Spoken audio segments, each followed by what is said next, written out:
George Martin has confirmed that the pilot for House of Dragon is done. He's seen the pilot, and on his Not a Blog, he heartily endorses it. Says it's going to be great, it's going to be dark, it's going to be powerful, and we've heard this all before. But again, I think at basic level, George is still a decent person. He doesn't endorse everything. He does take his time. He's careful, but he sometimes does endorse pretty lousy stuff.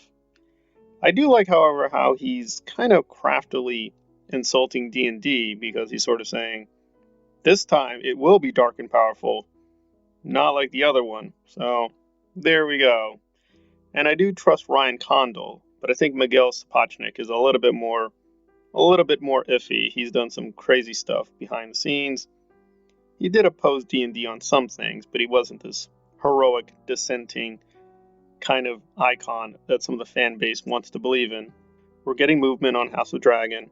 It does seem it will have more or less what we should come to expect in terms of fights, sex, intrigue, right, backstabbing, Machiavellian politics, and yes, of course, the dragons. He has promised a lot of dragons are coming. Not all of them at first, but we should be getting in totality quite a lot of dragons, which, to be honest, they've saved that a little bit too long in Game of Thrones. They could have just sped that up a little bit faster, but there you go. And that's one thing I can't complain about. The later seasons, the dragons, for the most part, were rendered fairly well in terms of special effects.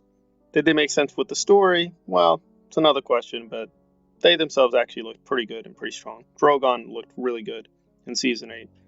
Made no sense, but it looked good. He looked. And in further good news, or at least not bad news, Jason Voorhees may finally be returning. I've already done a more detailed video on this, so I'm not going to go through that. I'll put that in the description if you want to go through the minutia. We weren't really sure who owned the rights to Jason Voorhees or Friday the 13th. It was unclear whether Jason would return because until the rights were clarified, there was not going to be any movement on any kind of Jason project. It's just been this lawsuit. It's really been tying Jason Voorhees as a character up. He's still available in other media, but in terms of a movie, nothing could really happen until the lawsuit was settled. And it looks like it's finally over. So it's going to take a while, but Jason should be coming back.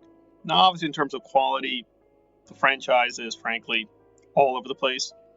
I like most of it, but it's never really achieved kind of like the great status that Nightmare on Elm Street or even some of the better Halloween movies.